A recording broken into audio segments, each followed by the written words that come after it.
جب تو ماں کے پیٹ میں تھا روزانہ تیرا وزن بڑھتا تھا، تیرا وزن بڑھ رہا تھا، تیری والدہ کی تکلیف بھی بڑھ رہی تھی، لیکن قربان دے تیری ماں کا صبر بھی بڑھ رہا تھا، تیرا وزن بڑھ رہا تھا،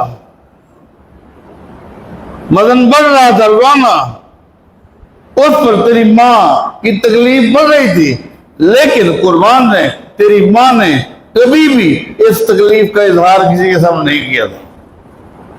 وَفِصَالُهُ فِي عَامَيْنِ، اور ایک تکلیف یہ بھی ہے کہ 2 سال تک اپنی چھاتی کو نچوڑ کر تجھے دودھ پلایا، نچوڑ کر تجھے دودھ پلاتی رہی۔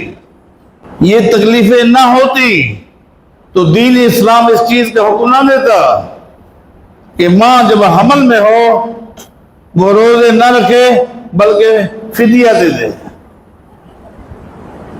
اسلام جانتا ہے یہ تکلیف میں بیچاری، اس لیے حکم دیا کہ حالت حمل میں روزے نہ رکھے، بطور فدیہ کے چند ٹکے دے دے، اللہ تعالیٰ اسے پورے رمضان کے روزوں کا ثواب دے دے گا۔ جب بچے کو دودھ پلا رہی ہو، اگر تکلیف نہ ہوتی تو اسلام یہ نہ کہتا کہ دودھ پلانے کے پیریڈ کے اندر بھی روزے نہ رکھے بلکہ فدیہ دے دے۔ اس کا مطلب یہ ہے تکلیف در تکلیف ہے۔ وَفِصَالُهُ فِي عَامَيْنِ، 2 سال تک جس وقت بھی دن میں 10 مرتبہ 20 مرتبہ ہر لمحہ جو ہی تو ماں کے سینے کے ساتھ لگ جاتا، اسی وقت پرواہ کیے بغیر تیری ماں اپنی چھاتی کو نچوڑ کر تجھے دودھ پلاتی تھی۔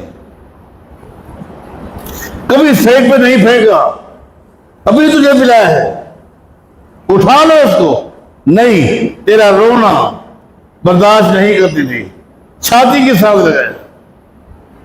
اے نوجوان،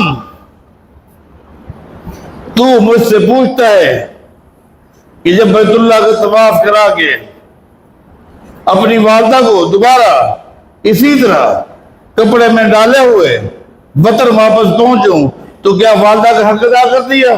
اللہ لا واللہ ولا لطفۃ واحدۃ۔ اے نوجوان، تیری ماں نے 2 سال یہ تجھے دودھ پلایا ہے، اس دودھ پلانے میں سے ایک گھونٹ کبھی تو حق ادا نہیں کر سکتا۔